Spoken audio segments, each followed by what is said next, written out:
j'ai trop de choses qui me reviennent et donc je dois vraiment essayer de penser le moins possible.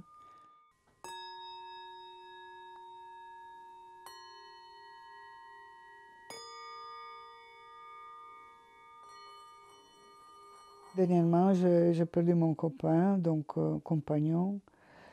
Et je dois dire qu'à un certain âge, c'est pas évident du tout, parce que ça vous pose encore une fois en question votre façon de vivre. Parce que déjà, c'est un problème si on perd quelqu'un à 30 ans, si on perd quelqu'un à 50 ans. Mais quand on perd quelqu'un à presque 80, on commence à se dire, oh là, on stoppe. On stoppe parce que on ne peut pas toujours souffrir des choses qui se passent.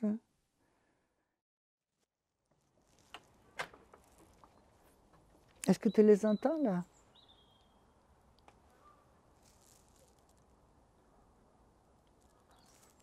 Donc là, d'habitude, tu as les tourterelles et les ramiers, tu as des geais, des pies, l'accenteur mouché, les rouges-gorges. Je hais les doubles vitrages parce que je n'entends pas les oiseaux les matins quand ils chantent. Donc je voudrais bien avoir un simple vitrage comme ça, mais entendre les oiseaux, comme j'avais l'habitude quand j'étais enfant. Et d'ailleurs, j'étais réveillée par les oiseaux, surtout quand j'allais à la montagne chez mes grands-parents. C'était trop beau. Qu'est-ce que ça fait d'entendre les oiseaux? Ça communique, ça donne envie de vivre, ça donne la dimension de ce qui est l'extérieur, de ce qu'il y a dans le ciel. Il n'y a pas que le ciel, il y a les oiseaux aussi. Alors, tu vois ce livre, alors ce livre, il a 30 ans, au moins, et j'ai commencé à l'écrire avec ma fille sur les oiseaux. Et là, c'est chaque épisode, octobre, novembre, des épisodes qui allaient se passer avec les tourterelles, les œufs qui étaient pondus, de ce qu'ils faisaient, parce que les tourterelles font plein de choses. C'est un oiseau sauvage, mais pas tant que ça. Il m'attendait là parce qu'il savait que le soir j'écris. Et donc il m'attendait. Et voilà mon oiseau là. La tourterelle, quand elle est partie,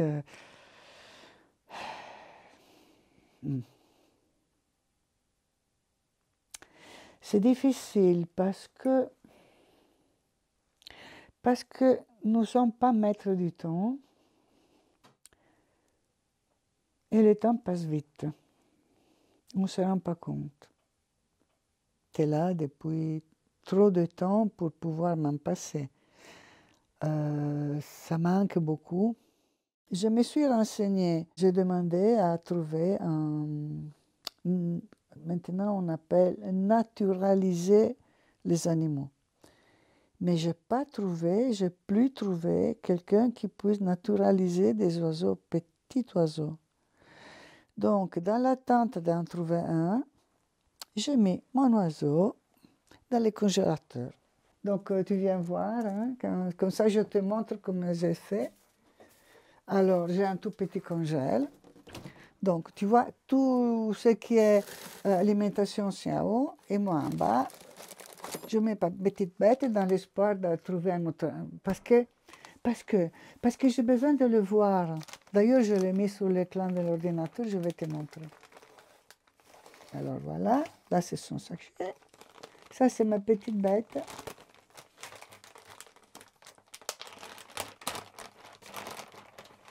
Voilà. Tu vois? On voit qu'il est vieux. Hein?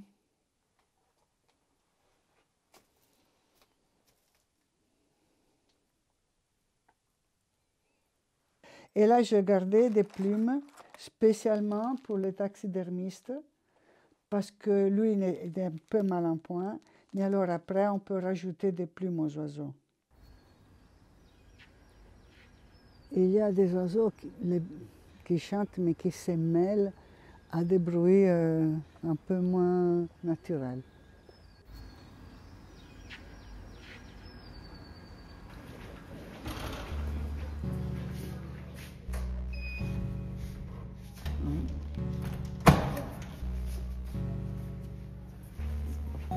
Et là, nous sommes dans la section des oiseaux du musée d'Afrique centrale.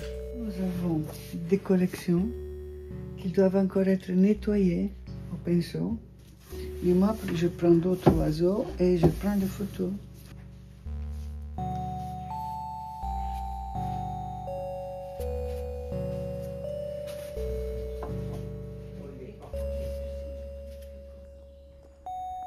C'est très difficile parce qu'avec Michel, on faisait beaucoup de balades. On connaissait bien ce qui était un peu toutes les forêts que nous avons en Belgique, parce que la Belgique est magnifique. Ce qu'il y a de différent quand on reste seul. C'est pas simplement la personne qui manque, c'est la vie que tu faisais avec. Voilà.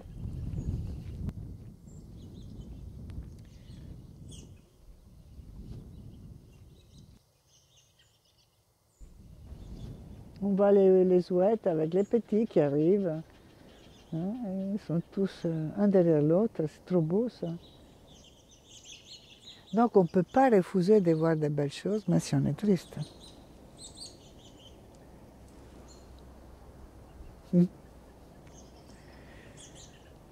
C'est conformarse, et c'est pas accepter, c'est pas la même chose.